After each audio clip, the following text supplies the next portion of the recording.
एक ऐसा बीज है जो कभी नष्ट नहीं होता, कभी नष्ट नहीं होता, अहंकार रूपी बीज। और वही अहंकार रूपी बीज श्री नारद जी के मन में अंकुरित हो गया। महादेव ने समझाने का प्रयास किया, बार बार बिनवो मुनि तोहि। हे नारद, मैं बार बार विनय करता हूं कि आपने पूरे विश्व को जीत लिया, काम क्रोध लोभ सब जीत लिया, लेकिन ये बात कोई चर्चा का विषय नहीं है। और चर्चा का विषय है भी तो आपके मुख से शोभा नहीं देता। कोई और अगर आपकी प्रशंसा करे, तारीफ करे तो ये तो अच्छी बात है, लेकिन आपको स्वयं बताना पड़े अपनी तारीफ में कि हमने ये किया, हमने वो किया, हमारे पास ये है, हमारे पास वो है, ये थोड़ा सा ठीक नहीं है। और जब भगवान को कोई बड़ा कार्य करना होता है तो ऋषियों को कोई बड़ा कार्य करना होता है तो ऋषि मुनियों को भले ही थोड़ा सा लज्जा आदि का सामना करना पड़े, लेकिन वो संसार को सिखाने के लिए अपने आप को छोटा भले ही साबित करना पड़े, लेकिन संसार को सिखाने के लिए जो करना पड़ता है सारा करते हैं। अन्यथा आप मन से सोचिए, नारद जैसे श्रेष्ठ ऋषि,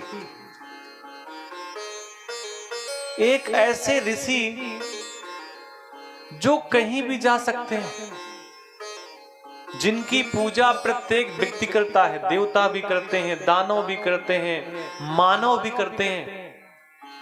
इतना दिव्य और तेजवान महात्मा, कभी इस प्रकार उसके मन में अहंकार का बीज हो सकता है क्या? बिल्कुल नहीं, लेकिन करके दिखाते हैं। अभी गांव का या शहर का कोई बहुत बड़ा आदमी हो और उसके यहाँ कोई छोटा सा बच्चा हो, 2-2.5 साल का, 3 साल का, तो भले उस नगर सेठ के सामने पूरी दुनिया झुकती हो, लेकिन बच्चे को प्रसन्न करने के लिए वही बाबा कभी पीठ में बैठालते हैं बच्चे को, कभी घोड़े के जैसे चलते हैं, कभी हाथी के जैसे चलते हैं। कोई आवश्यकता है क्या? छोटा बच्चा जब चलना नहीं जानता तो मां अपने दोनों हाथों से बच्चे का हाथ पकड़ती है और बच्चे को चलाने का प्रयास करती है। और आप सभी को अनुभव है कि जब बच्चा सीधा चल रहा होता है उस समय मां उल्टी चल रही होती है। मां तो पीछे की ओर चल रही होती है, लेकिन उल्टा चलने का सिर्फ एक ही भाव होता है कि मैं भले ही मुझे कुछ देर थोड़ा सा उल्टा चलना पड़े, लेकिन मेरा बेटा सीधा चलना सीख जाए। अब इसमें कोई व्यक्ति ये सोचे कि माँ को चलना नहीं आता, माँ को तो चलना आता है, लेकिन बेटे को सिखाने के लिए, पुत्र को सिखाने के लिए, पुत्री को सिखाने के लिए कई बार माँ उल्टे पांव चलती। यही स्थिति श्री नारद जी की है। वो सब कुछ जानते हैं, लेकिन संसार को बताने के लिए कि संसार का कोई व्यक्ति ऐसी कोई गलती ना करे, स्वयं इतनी बड़ी गलती नारद जी कर बैठे। क्षीर सिंधु गवने मुनिनाथा, जहां बस श्रीनिवास श्रुति माथा। क्षीर सिंधु गवने मुनिनाथा,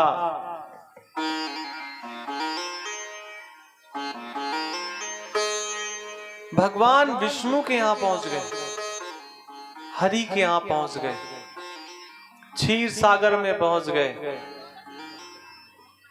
और भगवान विष्णु शेष सैया में विराजित थे। सैया कहते हैं जहां व्यक्ति विश्राम करता है, जहां व्यक्ति लेटता है।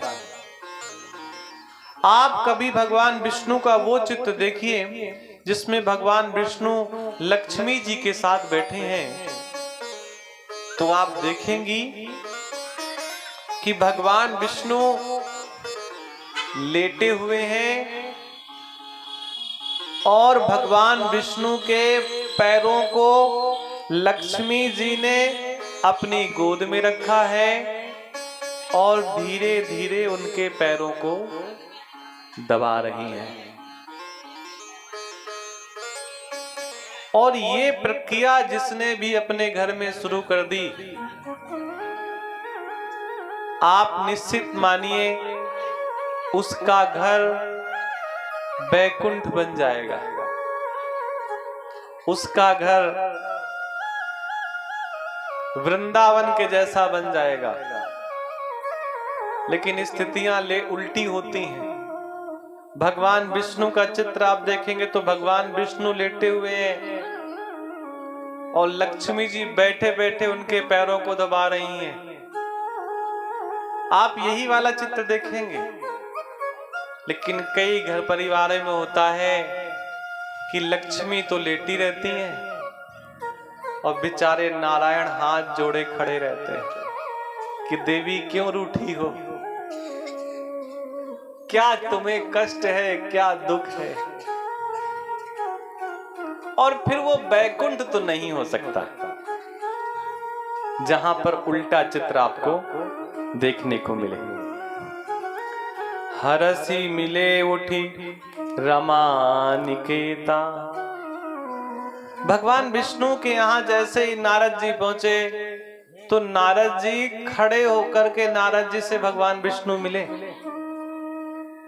आप कल्पना करिए, भगवान विष्णु को कोई खड़े होने की आवश्यकता है क्या? लेकिन नारद जी,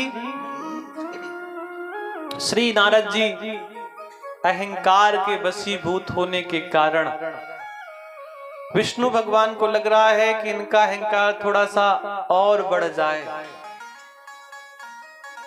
और ऐसा कई बार लोग करते भी हैं, सब लोग करते हैं। हरसी उठे मिले रमा निकेता। आप कितने ही बड़े क्यों ना हो जाएं, लेकिन आप अपने पिता के पिता तो नहीं बन सकते ना। मालूम पड़े पिताजी ने जीवन भर थोड़ा धन कमाया, आपने अपने बल पर उससे बहुत अधिक धन कमाया, तो अब आप अपने पिताजी से कह दो कि अब हम आपसे बड़े हो गए हैं और अब तुम हमें पिताजी कहा करो। ऐसा तो नहीं हो सकता। लेकिन एक कहावत है कि जब बेटा हो जाए आप बराबर तो उसे समझो चाचा के बराबर। लेकिन ये केवल कहावत है, इसको हकीकत में उन्हीं के यहां स्थितियां उत्पन्न होती हैं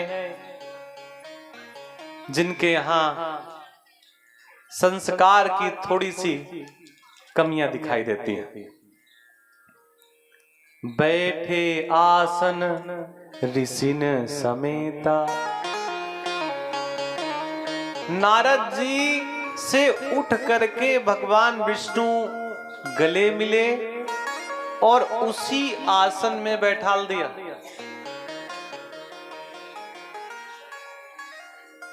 उसी आसन में बैठाल दिया जिस आसन पे लक्ष्मी जी बैठते हैं। भैया किसी के आसन में जबरदस्ती नहीं बैठना चाहिए। अब सोचने वाली बात है, पता नहीं आसन कब से ना धुला गया हो, ये भी तो हो सकता है। आसन और वासन व्यक्ति का अपना ही हो तो अच्छा है। किसी के ऐसे आसन में जाकर के धड़ाम से नहीं बैठ जाना चाहिए। नारद जी बैठ गए वहां पर, कहा? जहां लक्ष्मी जी बैठे। नारद जी ने मना किया कि स्वामी प्रभु हम वहां नहीं बैठेंगे। अरे भगवान विष्णु ने कहा, नारद अब तो तुम बड़े महात्मा हो गए हो, अब तो तुम श्रेष्ठ महात्मा हो गए हो, अब तो तुम्हें हमारी बराबरी में ही बैठना चाहिए। और इस बात को हमेशा ध्यान रखें कि भले ही आपसे बड़ा व्यक्ति अपने बराबरी में आपको बैठने के लिए कहे, लेकिन आपका जो स्थान है आप उसी स्थान को स्वीकार करें। क्योंकि किसी दिए हुए व्यक्ति के आसन में अगर आप बैठेंगे तो आसन कैसा है? दिया हुआ, और दी हुई चीज कभी भी छीनी जा सकती है, कभी भी। आप ऐसे समझिए किसी की बारात जा रही हो, अब बारात आजकल ट्रैक्टर वगैरह से तो जाती नहीं है, बोलेरो से जाती है। तो वो व्यक्ति जिसके पास स्वयं की मोटरसाइकिल नहीं है, जब मालूम पड़े कि फलाने के यहाँ से बारात जा रही है, तो प्रयास करता है आगे वाली सीट में ही बैठने का, सबसे आगे, पहले जाकर के अपना बैग रख के बैठ जाएगा कि कोई। और उसके बाद जब वो गाड़ी चल पड़ेगी तो सामने वाले से कहेगा, भाई बहुत गर्मी है, थोड़ा एसी वेसी क्यों नहीं चला रहे? अब गाड़ी वाला कहेगा, एसी तो है ही नहीं। अरे कैसी गाड़ी रखते हैं आप, एसी नहीं गाड़ी में? उसकी बातों से ऐसा लग रहा है कि घर में प्रत्येक कमरे में ही एसी लगी है। तो ये स्थितियां होती हैं। ये केवल तब तक है जब तक आप उस गाड़ी में बैठे हैं, और जैसे उसके 11 बज जाएंगे ड्राइवर कह देगा, अब आप उतर जाइए, हमारा समय हो गया, अब हम घर जा रहे हैं, अब घर में एसी में रहना जाकर के। किसी व्यक्ति के दिए हुए आसन में बैठ करके उस आसन का दुरुपयोग नहीं करना चाहिए, अहंकार नहीं करना चाहिए। आप अगर आपका जो आसन है आप वहीं पर बैठे, हरस उठे मिल रमा निकेता, बड़े प्रेम से गले मिल गए भगवान विष्णु के। कौन? नारद जी। कारण अहंकार एक सीमा से आगे बढ़ चुका है। बोले बिहसी चराचर राया, बहुने दिनन कीन मुनि दाया। बहुत दिन बाद मुनि आपने दया की है। नारद जी अभी भी सचेत नहीं हो रहे कि भाषा क्या बोली जा रही है। अरे पुत्र अगर पिता के चरणों को दबाता है, पैरों को दबाता है, पिता की सेवा करता है, तो इसे दया बोलेंगे क्या? ये तो कर्तव्य है। लेकिन अहंकार, काम चरित नारद सब भाखे। आप कल्पना करिए, नारद जी ये बार बार अपना चरित्र लोगों के सामने क्यों बता रहे हैं? बार बार काम चरित्र की चर्चा कर रहे हैं। मैंने काम को जीत लिया, क्रोध को जीत लिया, मोह मेरे मन में है नहीं। उसका सिर्फ और सिर्फ एक कारण है कि जो आप भोजन ग्रहण करते हैं पूरा दिन उसी की डकारें आपको आती हैं। जो प्रातः काल आप गीत संगीत भजन कीर्तन सुनते हैं, पूरा दिन आप वही गुनगुनाते हैं। जो प्रातः काल भोजन आप करते हैं, पूरा दिन उसी की डकारें आती हैं और उसी की सांसें आती हैं।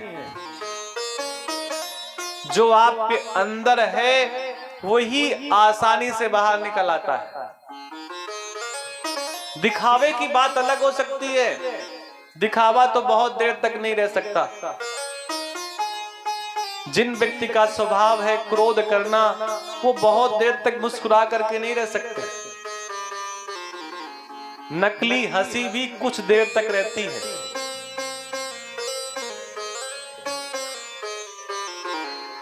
काम चरित नारद सब भाखे, यद्यपि प्रथम बरज शिव राखे। बरज का मतलब रोक रखा था। किसने? भगवान शंकर ने। और इसके बाद नारद जी वहां से चल पड़े। लक्ष्मी जी ने कहा, स्वामी आपने नारद का अहंकार और बढ़ा दिया।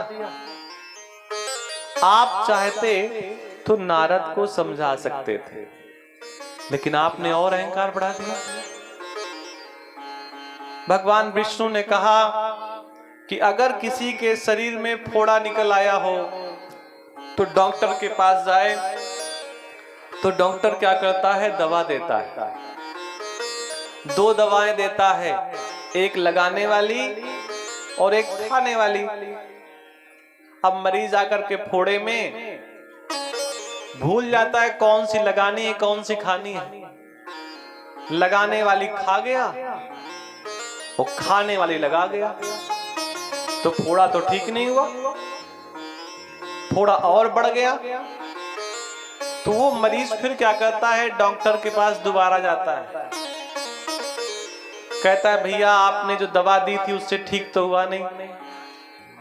तो डॉक्टर कहता है दवा कौन सी खाई कौन सी लगाई, उसने बताया, डॉक्टर ने कहा उल्टा किया, अब ऐसा करो ये दूसरी दवा ले जाओ और इसको लगाना इसको खाना ध्यान से, और 1 हफ्ते बाद आना तो तुम्हारे इस फोड़े का ऑपरेशन कर देंगे। तो मरीज कहता है अभी ऑपरेशन कर दो। तो डॉक्टर कहता है अब ऑपरेशन करने की स्थिति में नहीं है, क्योंकि बैठने की स्थिति में है नहीं, दबेगा है नहीं, और ऑपरेशन कर नहीं सकते क्योंकि पका नहीं है। तो नारद जी के भी शरीर में जो फुंसी हुई थी तो शिव जी ने दवा दी थी कि भैया किसी से कहना नहीं, उन्होंने उस दवा का इस्तेमाल किया नहीं। अब इतना ज्यादा रोग बढ़ गया है कि बैठ सकता नहीं है। अब क्या होगा, ऑपरेशन। तो ऑपरेशन के लिए एक और दवा दी कि पहले पक जाए उसके बाद ऑपरेशन करेंगे। तो पकेगा कैसे, जब अहंकार और ज्यादा बढ़ जाएगा। नारद जी वापस आए उसी रास्ते से। बसहि नगर सुंदर नर नारी, जनु बहु मन सिजरति तनुधारी।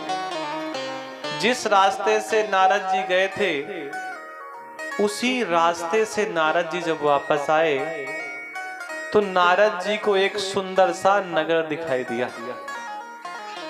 एक सुंदर सा नगर दिखाई दिया। नारद जी के मन में भाव जगा, जब हम यहां से गए थे तब तो ये नगर था नहीं, अब ये नगर कहां से आ गया। और ऐसा कई बार होता है। ये सब भगवान की कृपा है कि कौन सी चीज कब मिलनी है कब खोनी है। कई बार ऐसा होता है कि वस्तुएं खो जाती हैं और पूरा दिन ढूंढो नहीं मिलती हैं, और फिर अनायास मिल जाती हैं। आप इसको ऐसे समझिए कि कई बार बेटी या बेटे के विवाह के लिए लोग पता नहीं कितने जिलों तक घूम आते हैं और बाद में मालूम पड़ता है पड़ोस वाले गांव में ही विवाह हो जाता है। नारद जी की भी कुछ स्थिति ऐसी है, जब गए थे तब नगर दिखाई नहीं दिया और वापस आए तो सुंदर सा नगर दिखाई दिया। नारद जी के मन में भाव जगा कि मैंने दुनिया भर तो देख लिया, ये नगर मेरी आंखों से कैसे छूट गया। तेहि पुर बसहि सील निधि राजा, अगणित है गण सेन समाजा। एक सुंदर सा नगर दिखाई दिया और उस नगर का राजा कौन है, सील निधि।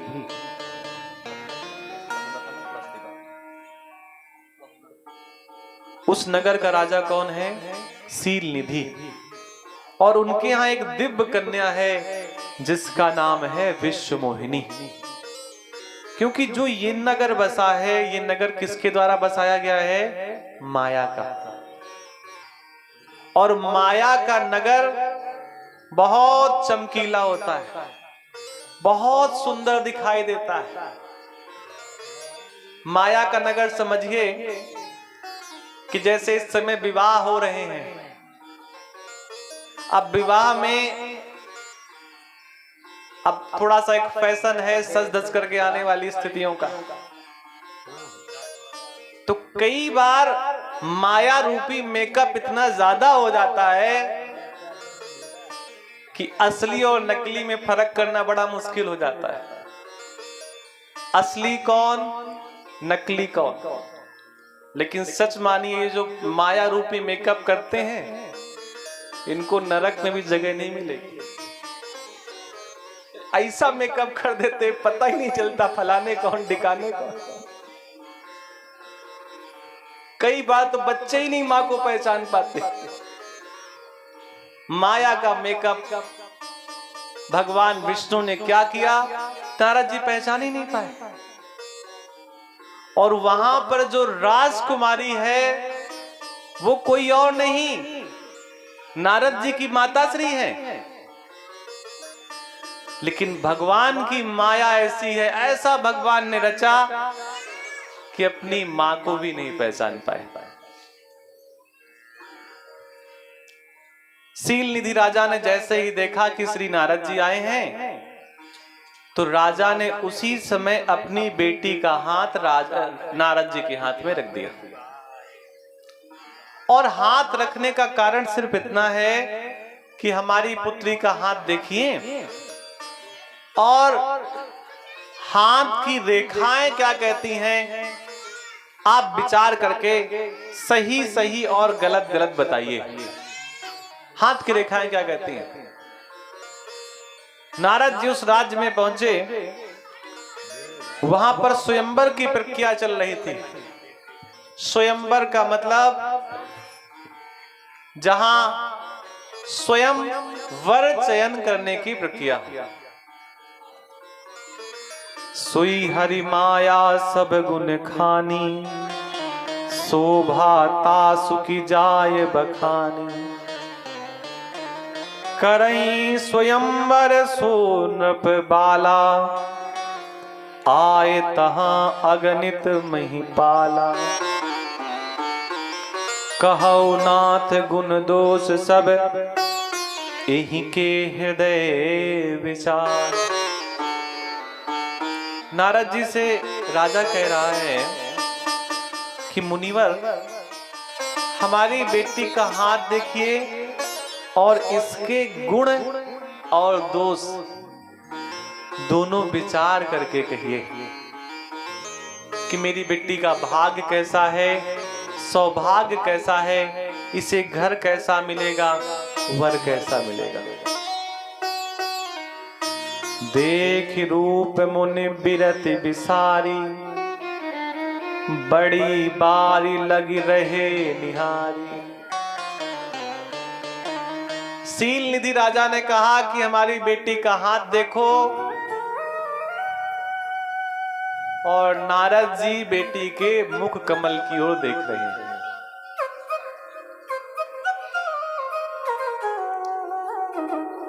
मुख कमल की ओर देख रहे हैं, कभी हाथ देख रहे हैं, कभी चेहरे की ओर देख रहे हैं।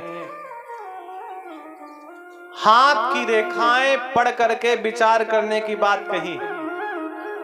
लक्षण तासु बिलो की भुलाने, हृदय हरस नहीं प्रगट बखाने। नारद जी ने हाथ की रेखाओं को देखा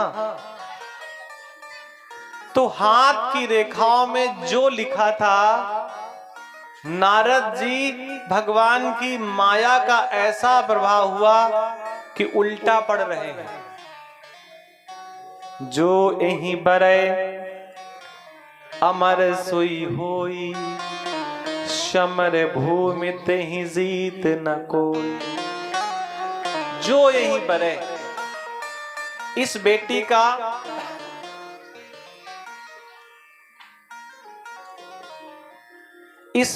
का विवाह जिसके साथ होगा वो अमर होगा और युद्ध स्थल में उसे कोई जीत नहीं पाएगा। ये हाथ में लिखा था, लेकिन माया माया होती है। नारद जी ने ऐसा पढ़ा कि इसका विवाह ही उसी के साथ होगा, जो विवाह जिसके साथ होगा वो अमर हो जाएगा और संसार में उसे कोई जीत नहीं पाएगा।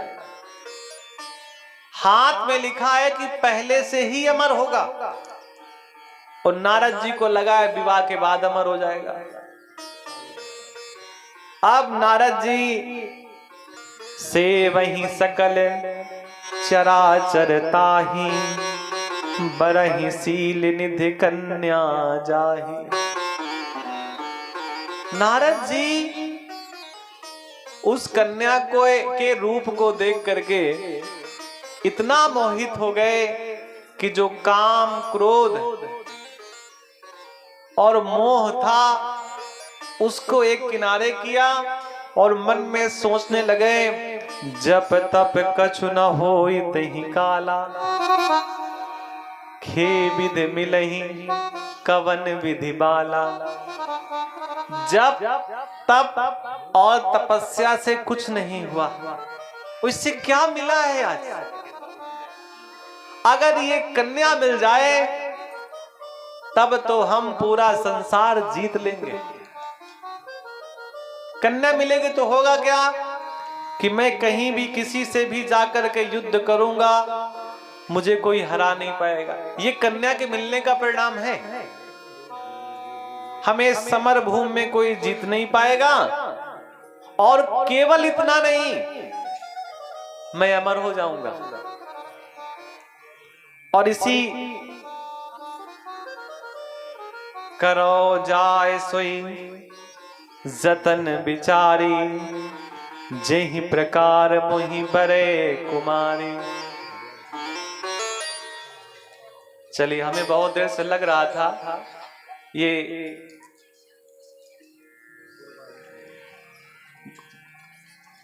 रामा रंग की जलेबियां तो दिख रही थी, श्यामा रंग वाली नहीं दिख रही थी। अब वो भी आ गई। अब अच्छा रहा, रामा श्यामा दोनों हैं यहाँ पे। मैं लगा कि बेचारी रामा वाली सोच रही हैं कि हम अकेले अकेले आ गए। और ये क्षेत्र गुड़ की जलेबियों के लिए बड़ा जाना जाता है। यहाँ लोग गुड़ की जलेबियां बड़ी पसंद करते हैं।